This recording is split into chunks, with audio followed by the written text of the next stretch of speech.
고린도전서 12장, 13장, 14장은 고린도 교회 안에서 일어난 분쟁 문제를 다루는데, 이 분쟁은 은사 문제 때문에 일어났습니다. 은사라고 하는 것은 공부 잘하고 노래 잘하고 그림 잘 그리고 말 잘하고 다른 사람 설득 잘하고 음식 잘하고 이런 재주가 뛰어난 사람도 은사가 있다, 이렇게 말을 하죠. 그래서 어떤 사람은 이 영접을 잘해서 그 영접위원으로 있으면 참 은사에 맞다, 이런 이야기를 합니다. 근데 12, 13, 14장이 다루는 은사는 이런 재능의 문제가 아니라 하나님이 주신 신비한 어떤 은혜의 선물을 이야기하는 거예요. 그래서 은사라고 하는 것을 헬라 말로 카리스마, 이렇게 말을 하는데, 이게 복수가 되면 카리스마타, 기프트라고 하는 말이 됩니다. 카리스라고 하는 말이 은혜라고 하는 말이거든요. 카리스마라고 하는 것은 하나님이 은혜의 선물로 주시는 거예요.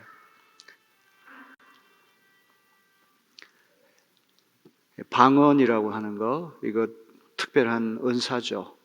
갑자기 기도하는 가운데 혀가 꼬부라져서 방언이 터지는 거, 사람이 노력한다고 해서 방언하는 게 아니잖아요. 병 고치는 은사도 마찬가지입니다. 손을 얹기만 하면 병이 이게 낫는 것, 그 아무나 할 수 있는 게 아니고 하나님이 신유의 은사를 주시기 때문에 가능한 것입니다.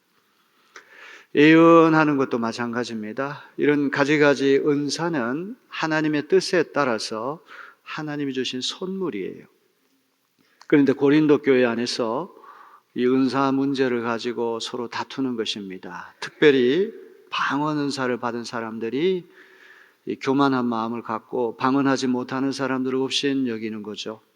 공중 집회 시간에 방언이 터져가지고 막 신비하게 황홀경에 빠져가지고 이 방언으로 이제 기도를 하는 것입니다. 이제 이렇게 되다 보니까 공중 집회 시간에 방언을 하지 못하는 이들이 소통이 안 됩니다. 이해가 안 됩니다. 소외가 되는 것입니다. 바울은 이런 현실을 바라보면서 은사 문제에 대해서 어떻게 하면 바른 생각을 가질 수 있을까? 이걸 우리에게 가르쳐주고 있습니다. 12장에서는 은사 일반에 대한 그런 말씀인데, 지난주에 들은 아주 흥미로운 말씀, 몸과 지체의 비유. 우리 몸은 하나지만 몸을 이루는 지체들은 다양합니다. 얼굴이 있고 배가 있고 손이 있고 발이 있고, 또 얼굴 가운데에도 눈이 있고 코가 있고 귀가 있고 입이 있습니다. 이제 우리 눈앞에 보이는 기관들뿐만 아니라 보이지 않는 장기들, 심장도 있고 간도 있고 폐도 있고 콩팥도 있고 다양한 지체들이 연합해 가지고 우리 몸을 이루는 거예요. 그런데 이 발이 항상 땅만 밟고 다니고 그 신체 전체의 무게를 지탱하면서 고생만 하니까 자격지심을 느껴요. 열등감을 느껴요. 손은 공중에 떠 있지 생김새도 더 아름답지 하고 싶은 거 다 하는데 발은 자기 마음대로 그렇게 할 수 없는 그런 제약이 있단 말이죠. 그래서 이 자격지심 때문에 발이 나는 손이 아니니까 몸에 아무짝에 쓸모없다, 이건 자기 비하를 하는 것입니다. 근데 발이 없는 몸이라고 하는 거는 상상하기 어렵잖아요. 그 다음에 이제 거꾸로 머리가 맨 꼭대기 있고 머리가 최고라고 생각하니까 지나치게 또 교만해가지고 너 발 따위는 쓸데가 없어. 앞쪽에서는 자격지심 때문에 열등감 때문에 나는 필요 없다고 얘기를 하는데, 이제 후반부에 가서는 머리가 발을 향해 가지고 나만 최고지 너는 쓸데없어, 이렇게 말을 할 수 있다는 거죠. 그러면서 눈이 없는 어떤 몸, 손이 없는 몸, 발이 없는 몸, 아니 우리 몸 전체가 머리로만 되어 있고 손으로만 되어 있고 눈으로만 되어 있으면 그 몸은 괴물이 되고 만다는 것입니다. 교회 안에 다양한 은사를 받았고 다양한 직분이 있고 다양한 사역이 있는데, 이것은 다 한 분 하나님으로부터 왔다고 하는 것, 기원이 한 분 하나님으로부터 왔다고 하는 사실 때문에 우리는 하나님 앞에 다 겸손해야 되고, 우리 몸의 각 부분이 서로 협력해야지 건강한 몸을 유지하듯이, 어떻게 하면 다양한 은사와 다양한 직분과 다양한 사역을 가진 이들이 일치된 순종으로 연합할 수 있는가? 이것을 바울이 우리에게 가르쳐 줬어요. 이 몸과 지체의 비유라고 하는 것은 고대 그리스 로마 사회에서 정치인도 이 비유를 자주 쓰고 철학자들도 자주 썼는데, 이거는 어디까지나 위쪽 사람의 시각으로, 상부의 시각으로 선전용으로, 경고용으로 이 비유를 썼다는 것입니다. 피라미드식의 이런 위계 질서가 엄격한 신분 사회에서 저 밑바닥에 있는 노예는 톱니바퀴가 자기 기능을 잘 해야지만 거대한 기계가 돌아가듯이 자기 기능을 철저히 수행하고 위쪽을 올려다보지 말라. 자기 자리를 지켜라. 그래야지만 사회가 질서 있게 안정되게 잘 굴러간다.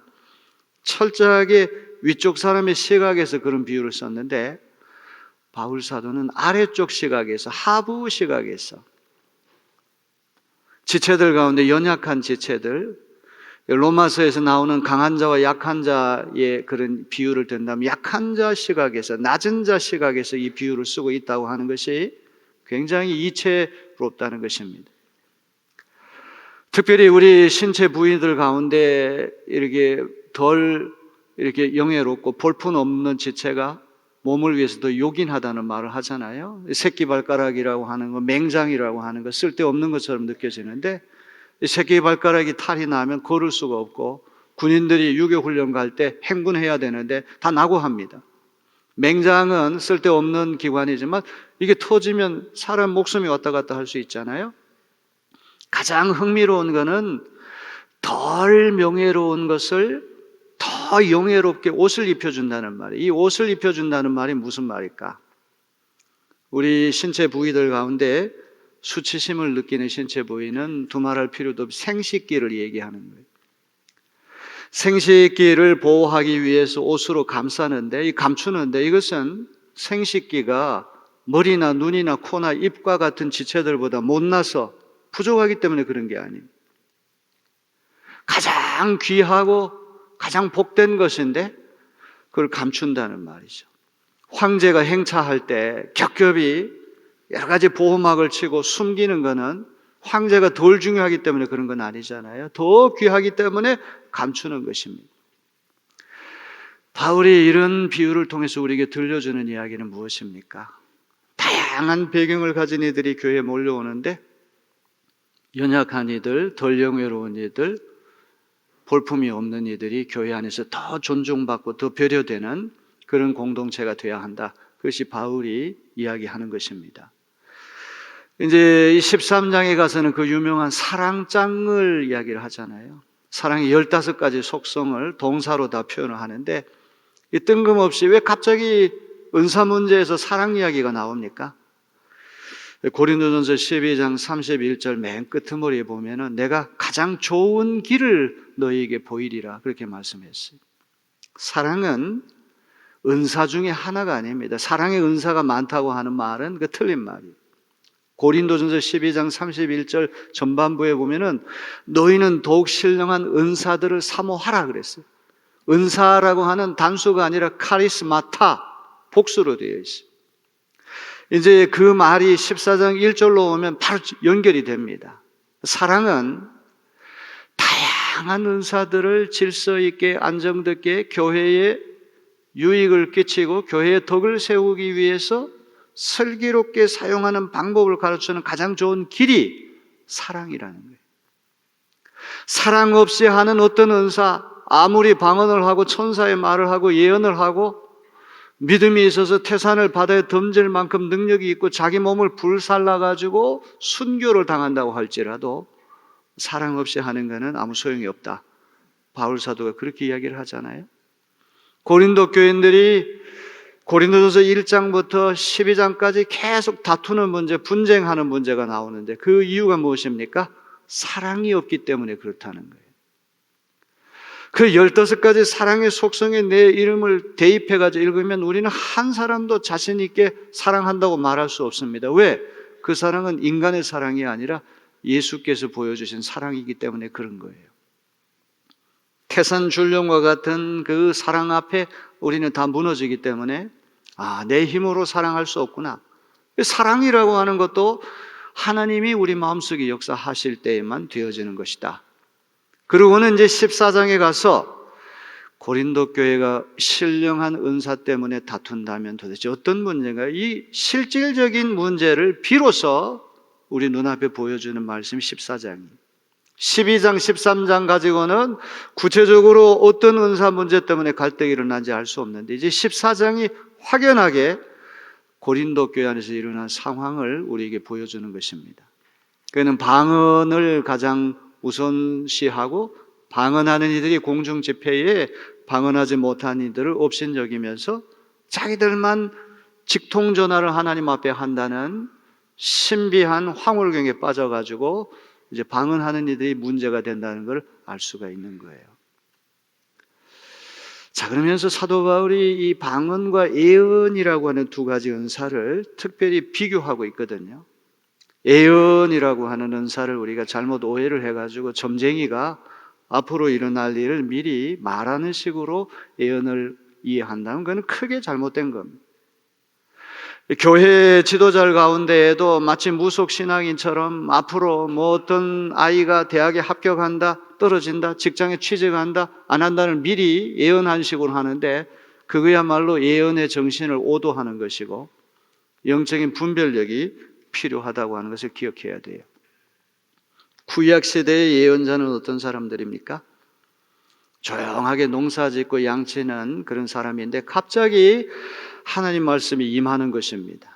하나님이 강제로 말씀을 먹여주시니까 임금님 앞에 가가지고 임금님 이렇게 정치하다가는 나라 망합니다. 우리 전부 다 바벨론 제국에서 끌려가고 우리 포로됩니다. 이걸 미리 말하는 것이죠. 대단히 정치적인 그런 직분이 예언자의 직분이에요. 그 때문에 대다수의 예언자들이 목숨을 잃고 엄청나게 박해를 받고 환난을 당한 것 우리가 너무나 잘 알잖아요. 이 예언이라고 하는 이 은사는 오늘 얘기하면 설교와 같은 거예요. 그래서 예언, 설교의 기능 중에 하나가 예언자적인 설교가 있잖아요. 설교에도 제사장적인 설교가 있고 예언자적인 설교가 있는데 제사장적인 설교는 여러분 고단한 삶에 지쳤으니까 위로하고 격려하고 평안을 주고 잘한다고 칭찬하는 그런 설교라고 한다면 예언자적인 설교는 여러분의 죄를 들추어내고 그 죄를 책망하고 심판하는 형태의 말씀이 예언자적인 설교 아닙니까? 그래서 설교학에서는 한 70% 정도는 제사장적 설교를 하고 30% 정도는 예언자적인 설교를 하라. 그런데 오늘날 목사님들이 예언자적인 설교를 조금만 하더라도 교인들이 다 싫어합니다. 자기 죄에 대해서 들추어내고 책망하는 것을 좋아할 리가 있겠습니까? 지금 이 예언의 은사라고 하는 것은 바로 그런 것입니다.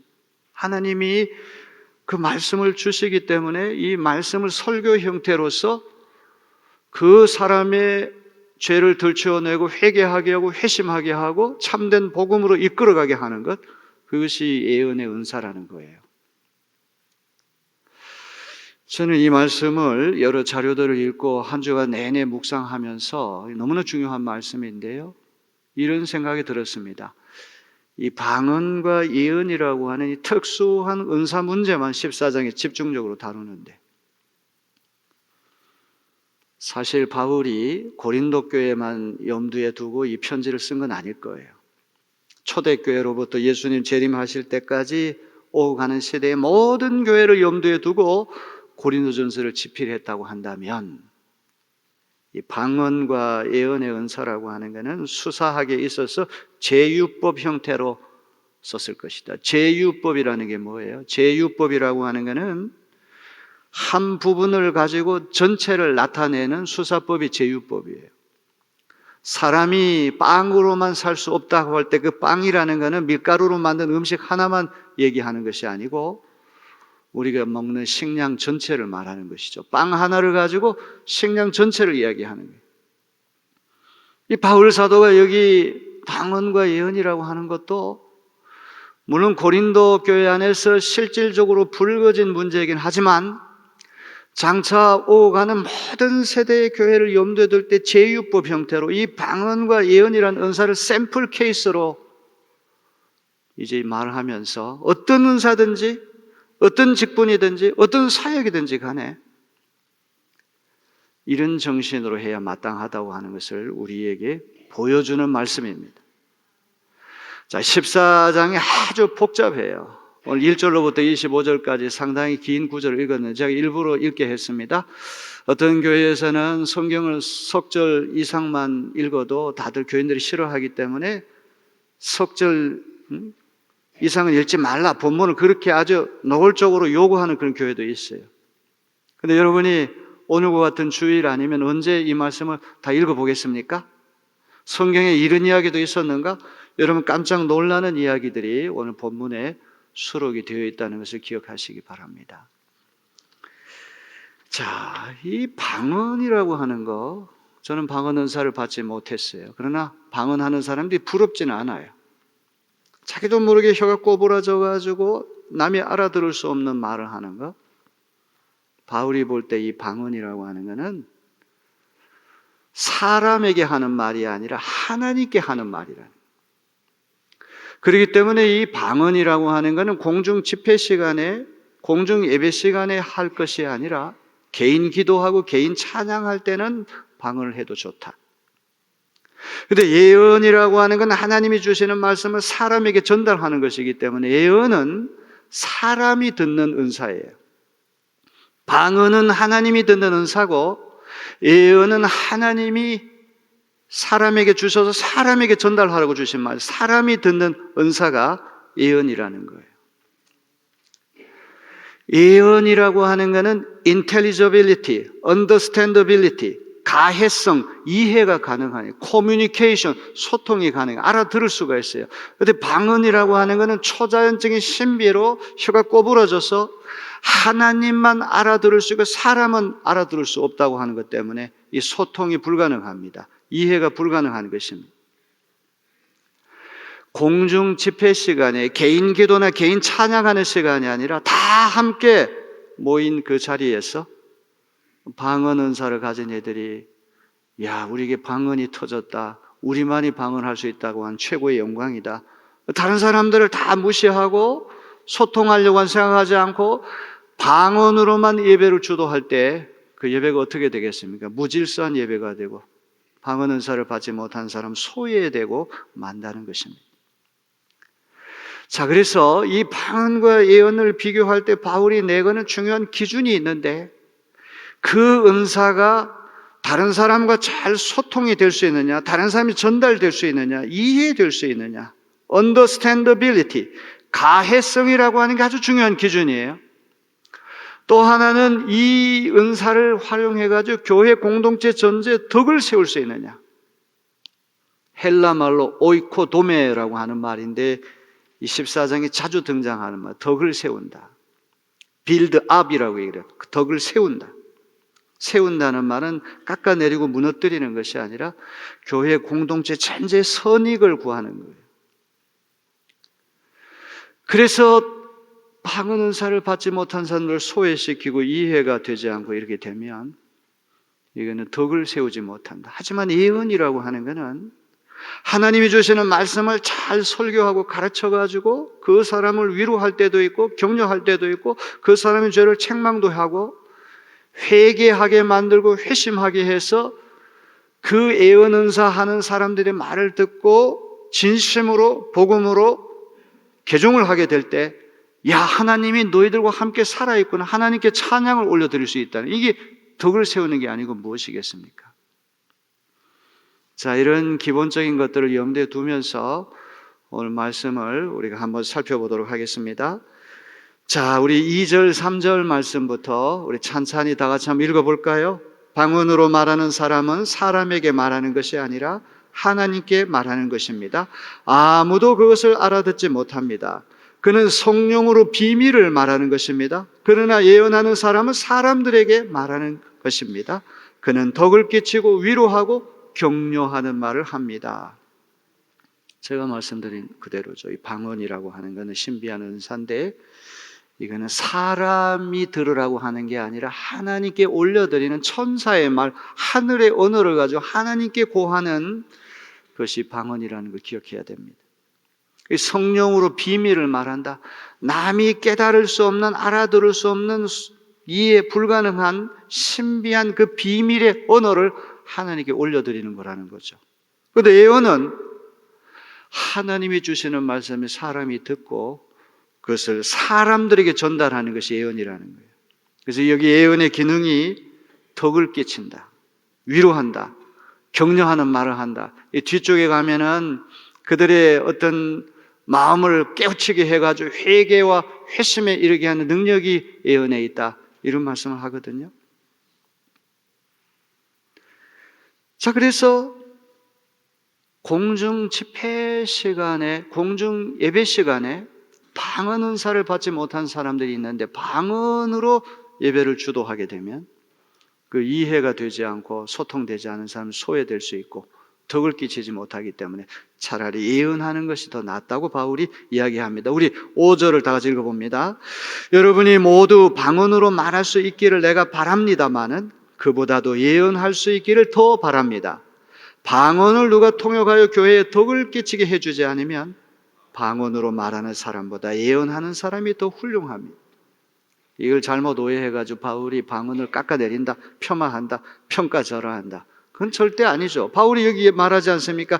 여러분이 모두 방언으로 말할 수 있기를 제가 바라지만 방언의 문제점은 하나님께 말하는 것이고 사람이 알아들을 수 없고 그리하여 교회의 덕을 세우는데 역부족이라고 한다면 사적인 영역에서 개인 기도를 하거나 개인 찬송할 때는 방언의 은사를 활용하고 공중 집회를 할 때는 한 사람도 소외되지 않고 다 소통하고 이해하고 다 함께 영광 올려드릴 수 있는 방법으로 해야 되는데 차라리 방언을 통역하는 은사, 그걸 알아듣게 전달한 통역 은사라든지 예언 은사가 공중 집회 시간에는 방언보다 낫다. 이것이 바울이 이야기하려고 하는 거예요. 아마도 여러 가지 정황을 놓고 볼 때 고린도 교인들이 이 방언 은사에 대해서 너무 과도하게 집착을 하고 어떤 신비한 황홀경에 빠지니까 방언 못하는 사람들을 다 대수롭지 않게 여겼는데 바울까지도 방언도 못하는 사람, 이게 좀 깔봤던 것 같아요.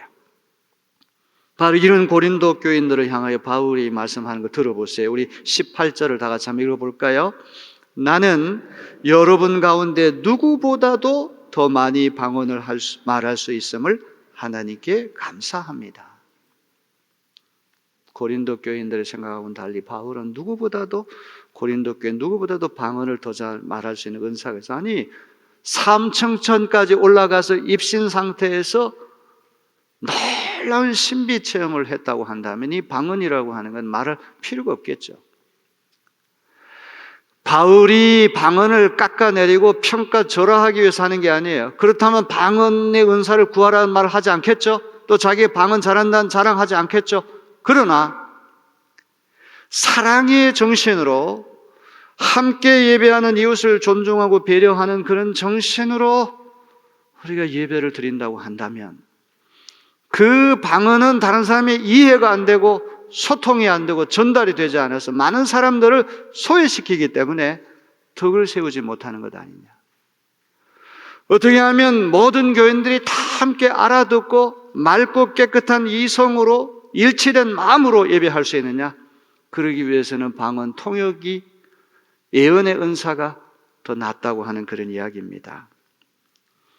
자, 그래서 오늘 봉독한 말씀에서 아주 중요한 것은 은사의 intelligibility, 가해성, understandability, 이해가 될 수 있느냐, 소통이 될 수 있느냐, 이 문제를 이야기하는데 여기 7절로부터 10절, 11절에 아주 흥미로운 비유를 쓰고 있어요. 이 소리라고 하는 것하고 뜻이라고 하는 것을 염두에 두고서 비유를 쓰고 있어요.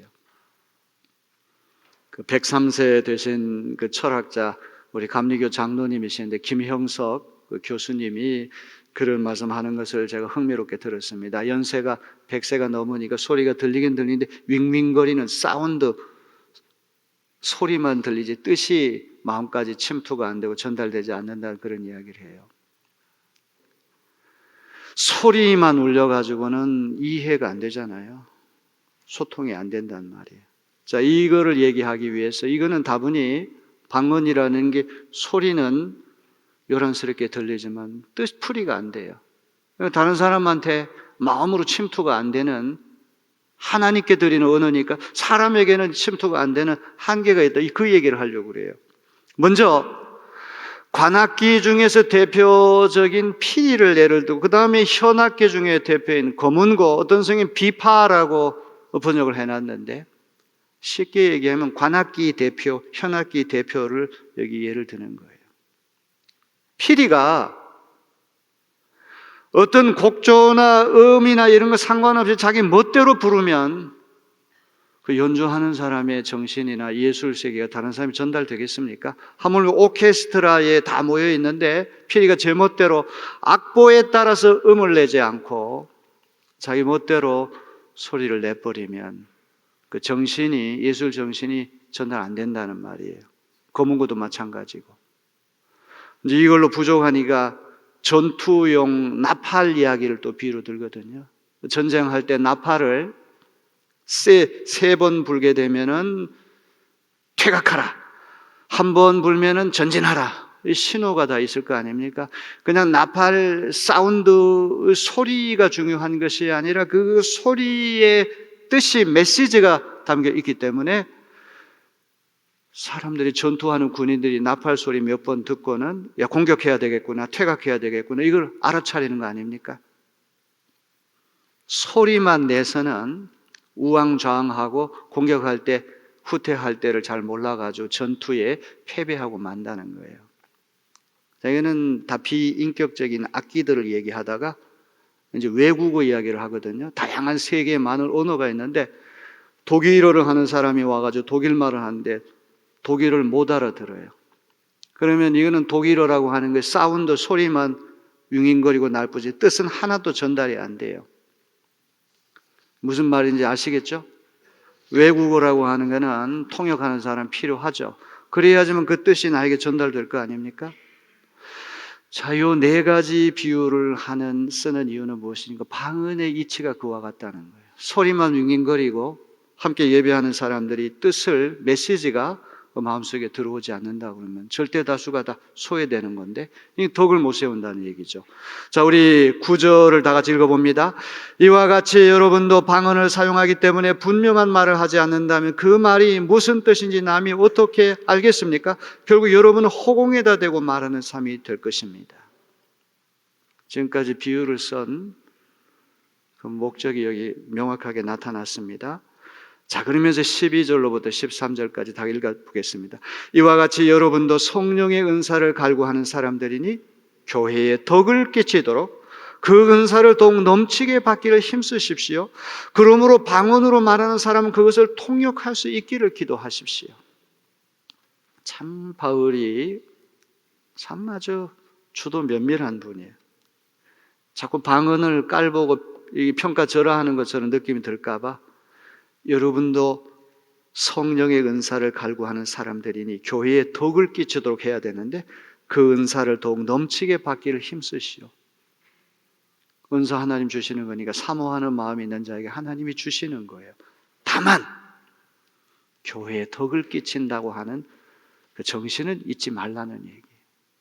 그러면서 이 가해성, 이해 가능성, 소통 가능성의 문제로 본다면 차라리 방언은 통역하는 사람이 붙어가지고 그 방언의 이야기를 다른 사람이 알아듣게 하는 것이 필요하다는 그런 이야기입니다. 자, 14절로부터 19절은 굉장히 철학적이고 신학적이고 아주 중요한 문제예요. 이거는 영과 이성의 문제를 얘기하는 거예요. 영의 세계라고 하는 건 초월적인 세계이고 신비한 세계이고 인간의 모든 걸 뛰어넘는 세계예요. 기독교인들 가운데 까딱 잘못해가지고 영적 신비주의, 무분별한 은사주의 이런 거 빠지게 되면 참 곤란합니다. 바울이 얼마나 균형 잡힌 이야기를 하는지 잘 들어보시오. 방언이라고 하는 거는 이거는 영적인 현상이라, 영으로만 하는 거예요. 이성이 거기 들어갈 수가 없다는 말이에요.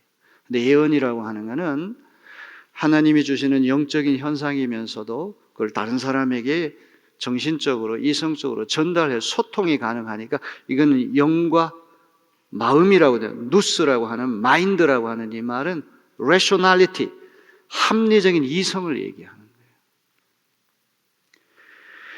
거예요. 방언으로 기도하는 거는, 이거는 영적인 신비만 있지 이성적으로 전달되지 않는 현상이라고 한다면, 예언이라고 하는 거는 영적인 것과 이성적인 것이 함께 작동하는 것이란 그런 말이에요. 저는 이 말씀을 읽으면서 무릎을 탁 쳤어요. 바울은 오늘날 우리 한국교회도 일부의 아주 극단적인 은사주의, 극단적인 성령 신비주의 이런 게 빠져가지고 이단 종파에 빠져가지고 헤매는 사람들 많잖아요. JMS니 똑똑한 사람들이 영적으로 미혹을 받아가지고 뭐 그런 영역뿐만 아니라 하나님이 우리에게 주신 가장 귀한 선물이 이성인데, 우리는 은사도 중요하지만 가장 빛나는 이성, 가장 명철한 이성, 그리스도인은 누구보다도 더 상식적이고 합리적이고 이성적인 사람이 되어야 한다. 바울이 그런 정신을 오늘 우리에게 가르쳐주고 있는 거예요. 과도한 무분별한 은사주의, 과도한 영성 신비주의, 이걸 경계하면서 제 판단은 합리적인 신비주의, 아니 영적인 합리주의, 이런 세계를 오늘 우리에게 열어 젖히고 있다고 하는 것, 우리 하나님 말씀이니까 겸손하게 이 말씀을 받아야 할 줄로 믿습니다. 자, 이런 정신이 19절에 아주 선명하게 나타납니다. 우리 19절 다 같이 한번 읽어볼까요? 그러나 나는 방언으로 만마디 말을 하기보다도 다른 사람을 가르치기 위하여 나의 깨친 마음으로 교회에서 5마디 말을 하기를 원합니다. 방언이라고 하는 영적인 현상만이고 이성적인 현상이 개재가 안 되니까 소통이 안 되고 이해가 안 되고 방언 받지 못한 사람 대다수를 소외시키기 때문에 교회에서 사적인 영역이 아닙니다. 방언으로 만마디 말을 하기보다는 다른 사람을 잘 깨우치고 가르치기 위해서 깨친 마음으로, 가장 빛나는, 가장 냉철한 이성으로 5마디 말을 하는 쪽을 선택하겠다는 거예요. 여기 만마디라고 하는 말은 헬라 말로 미리오스라는 말인데, 이 그리스 로마 사회에서 가장 높은 단위의 숫자를 미리오스라고 얘기를 해요. 그렇기 때문에 이거는 단순히 그냥 만마디가 아니라 헤아릴 수 없을 정도로 무수한, 이렇게 번역해 옳은 거예요. 딱 뭐 만마디, 10만 마디가 중요한 것이 아니라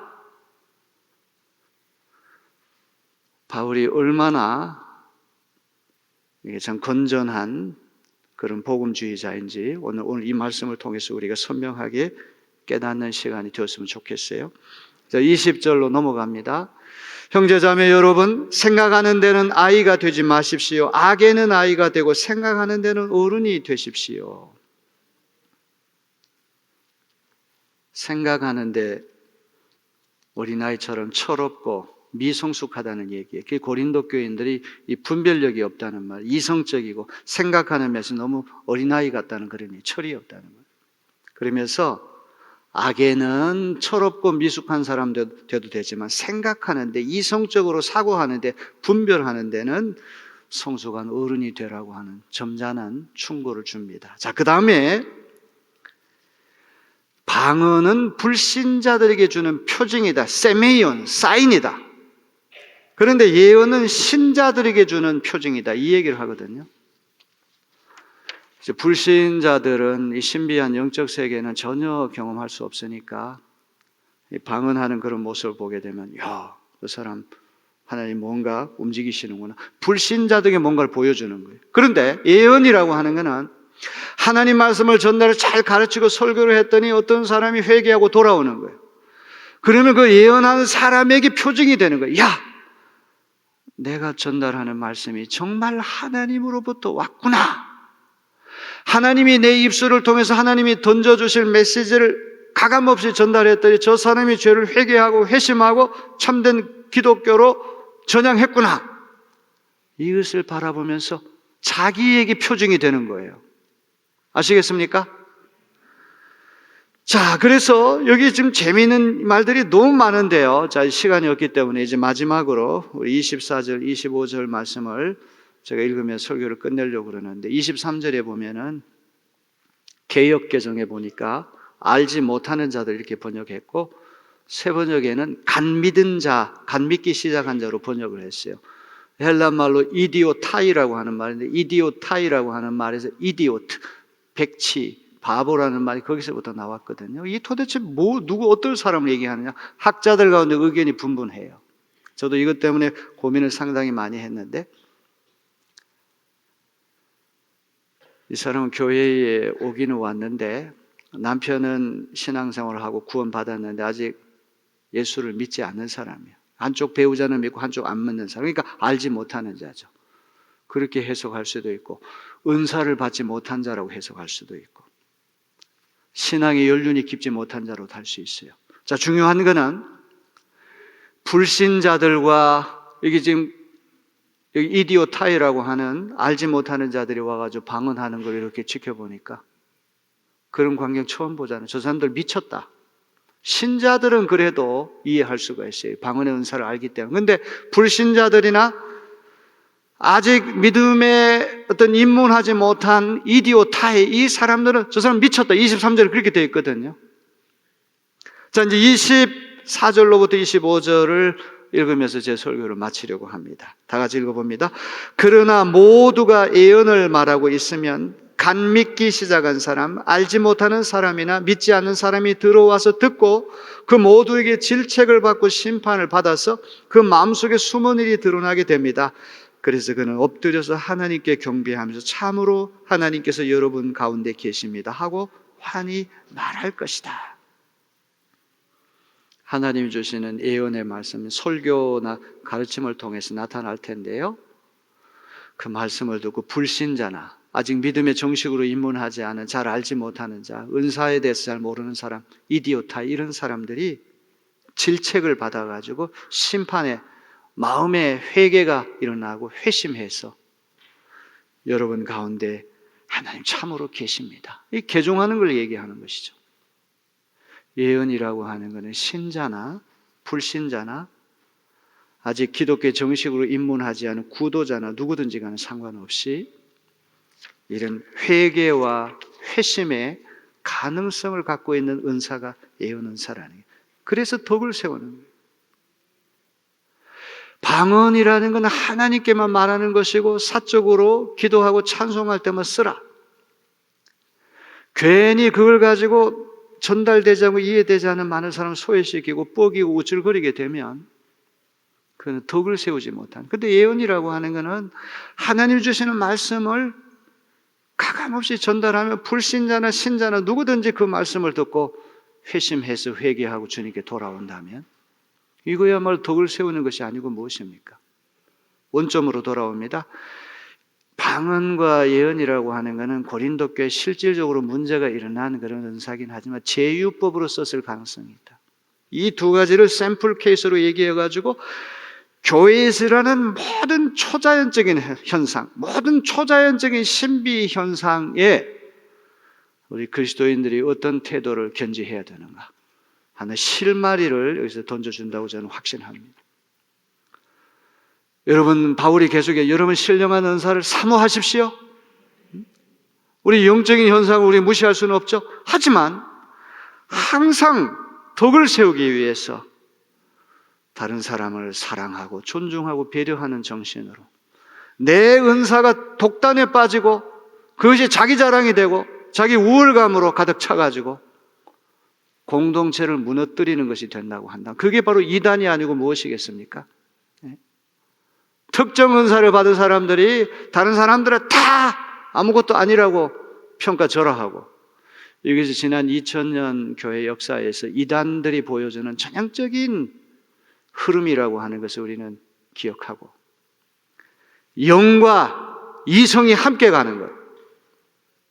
바울 사도가 신령한 것만 얘기하지 않고 가장 빛나는, 가장 차가운, 가장 냉철한, 가장 합리적인 이성, 이것까지도 함께 말하고 있다고 하는 그 정신을 우리는 잊지 말아야 할 것 같습니다.